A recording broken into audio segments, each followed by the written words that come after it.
Hey, what up, everybody? This is Stevie Breach coming to you. This is a classic review of Survivor Series 1990, much like my good buddy Jim Nye 688 would do, but this is me kicking back. I don't do a lot of these, but it is how I get pumped up for the big pay-per-views. I like to go back and watch some classic pay-per-views to put me in the mood of what they used to be. A lot of people this year are bitching, saying that there's not going to be a classic Survivor Series match or trying to put together some sort of dream match, trying to make the Wyatts and the Shield a team in some sort of a 6-on-6 tag extravaganza.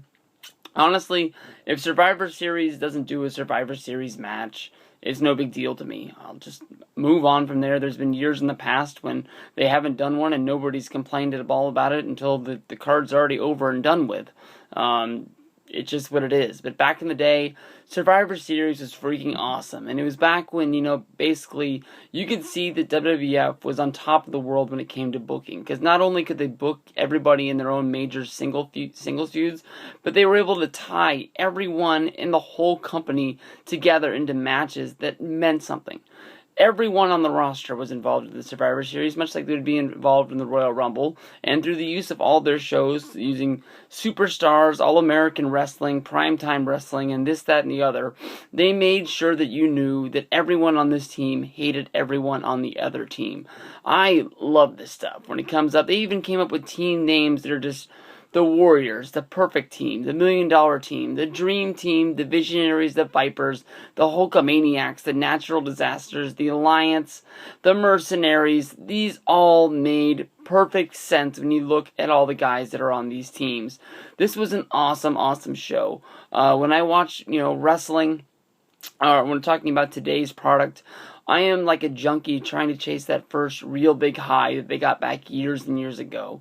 The stuff that they're getting today honestly isn't the same as what it once was for you because you build up some sort of a immunity to it.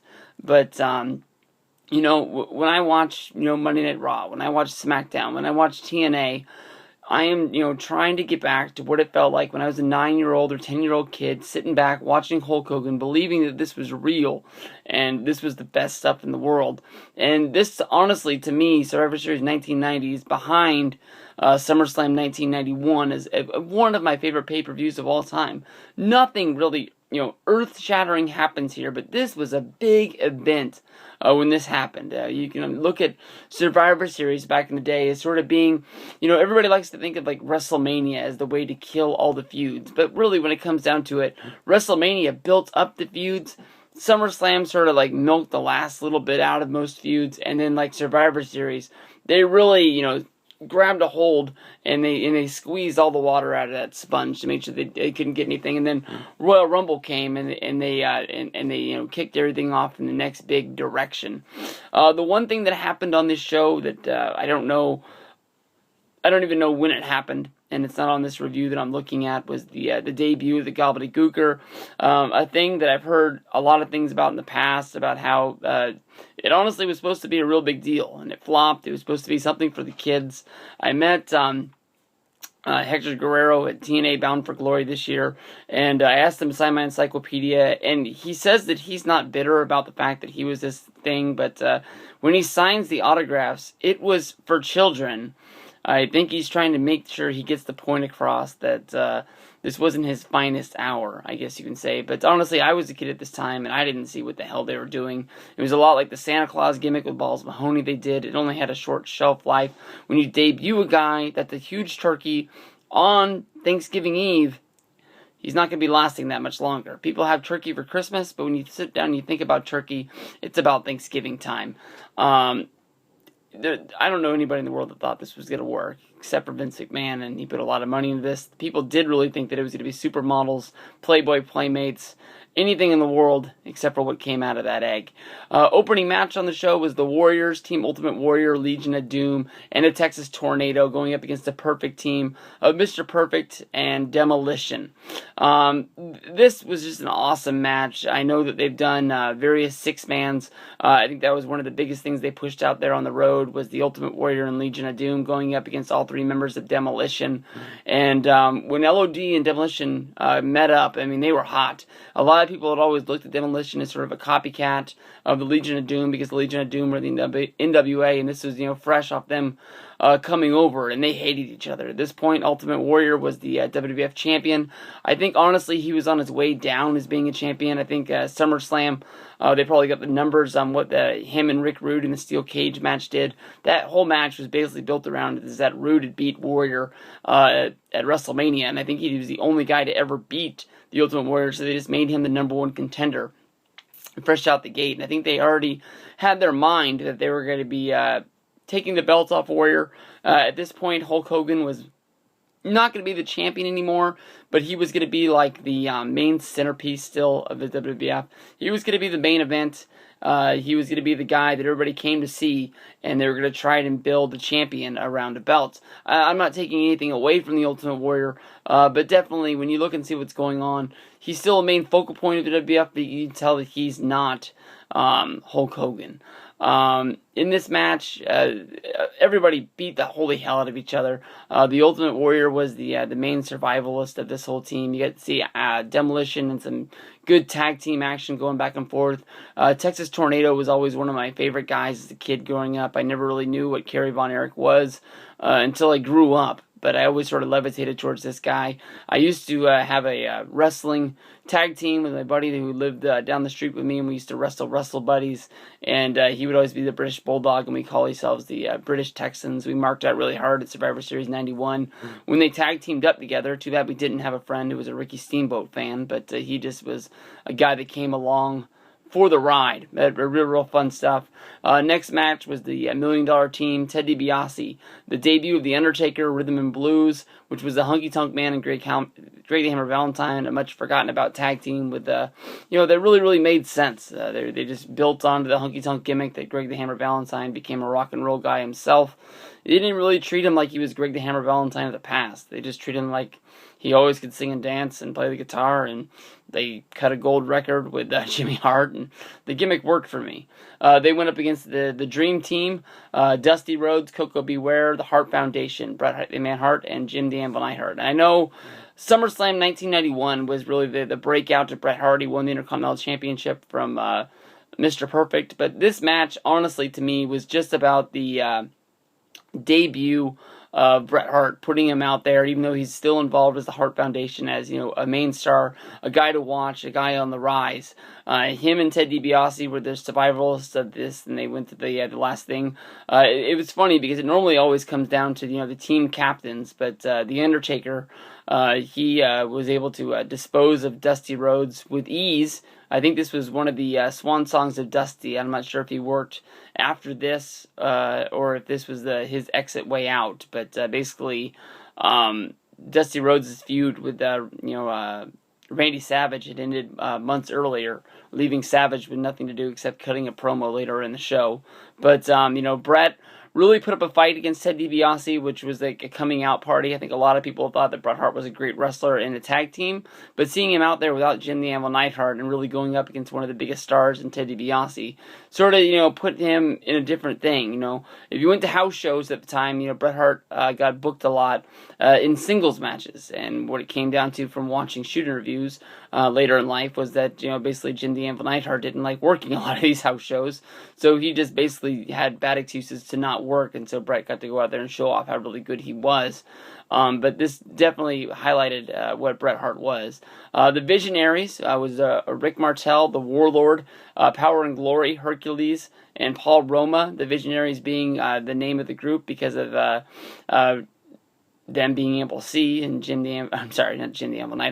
Roberts being blind, and him being the other team captain from being on the I can't remember what the fuck happened. How did the model shoot?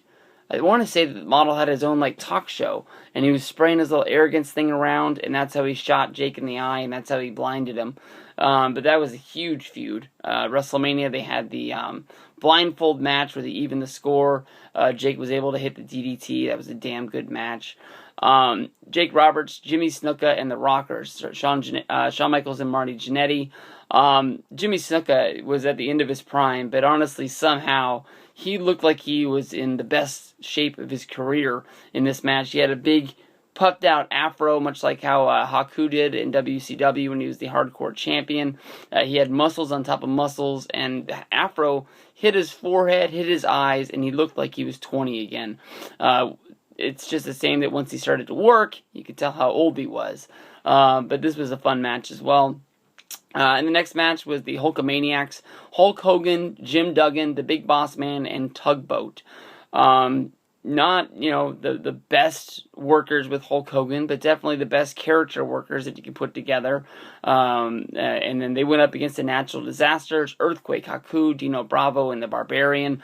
This is supposed to kill off the feud of Hulk Hogan and Earthquake, where Earthquake had sat on Hulk Hogan on the Brother Love show and really... took Hulk Hogan out of action so he can go make Suburban Commando, and Hogan was going to be moving on to bigger and better things. The one surprise out of this whole match is the one way that they, sort of built up Tugboat. Tugboat sat on the outside of this match for a long, long time. And, it just basically seemed like they were never going to tag Tugboat in. And then Tugboat got the hot tag, and Tugboat was the one guy that took Earthquake out on the outside and just battled with him on the floor until there was a double count out, getting Tugboat and Earthquake eliminated, so you wouldn't have to see Earthquake get pinned in the ring and sort of take something away from his gimmick, because he had been pinned at the last pay-per-view. SummerSlam 91 was honestly the highlight of Earthquake's career, but if they were going to do something with him again, it wouldn't be looking great, even if Hulk Hogan pinned the guy twice in a row, especially seeing how this isn't even the main event of the show. But that was honestly the one thing that really comes out. Piper is really, hinting at the fact that, Tugboat hasn't been in there, and they're not tagging him in, and then it really makes sense once he gets the hot tag and he gets in there. Bossman and Duggan, they always just seemed like they were the best friends with Hulk Hogan, so it always really made sense. The next match is the one match that you can really sort of look at and say maybe it doesn't make a whole lot of sense. The Alliance, Nikolai Volkov, Tito Santana, and the Bushwhackers coming out with the American flag, a Russian, a Mexican, and guys from New Zealand. You guys, it doesn't really make much sense. But they go up against the Mercenaries, which is Sergeant Slaughter, Boris Sukov, and the Orient Express. Slaughter's the captain of the team, but the real feud that really highlights this is Nikolai Volkov and Boris Sukov, former tag team partners who were the the dreaded Russians of the WWF, and they really they didn't like each other. At the next pay-per-view, Sergeant Slaughter would go on to become the number one contender. From there, he would win the title of the Royal Rumble, and he just seems to be a guy in here, and he doesn't even win his match. I don't know if this was something that they changed on the fly, much like I talked about in the Warrior, about the Ultimate Warrior earlier. They just were changing the decisions, changing their decision on him and putting the belt onto somebody else. They get to Hogan to build up a big WrestleMania, but this match isn't much, but Tito Santana does get one of the biggest wins of his career. Moving on to the grand finale match. Macho Man cuts a promo, I believe, before this, calling the Ultimate Warrior out, calling him the Ultimate Chicken. Somehow this isn't, it looks like this is going to be the Royal Rumble match for the title. Somehow they built the storyline that Warrior skips over Savage. He fights the Sergeant Slaughter. Macho Man is the reason that Warrior loses the title, because of course he drags him to the outside, hits him with the scepter, he goes back in, he gets pinned, loses the title, which builds up to the career versus career match at WrestleMania, Ultimate Warrior versus Randy Savage, an instant classic right there. So basically at the end they have the grand finale of Survivalists, ends up being a 3-on-5. There's no explanation on how these teams get made. Honestly, it's really easy to look at now and say that it's the good guys against the bad guys. I think even then I knew that, but watching it, there's no explanation on how these teams get picked. It's just common sense. Hogan, Warrior, and Santana goes up against DiBiase, Martel, the Warlord, Power and Glory. Hogan and Warrior pick all these guys off one by one.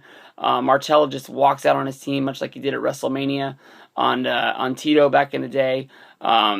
Actually, Hercules is the last guy left in there. Warrior gets the pin, but Hogan is the one who gets in the ring with the referee and counts to 3. It sort of looked like to me that Hogan wanted to get that last inch of security, like, hey, I'm still in here, hey, I'm a part of the team.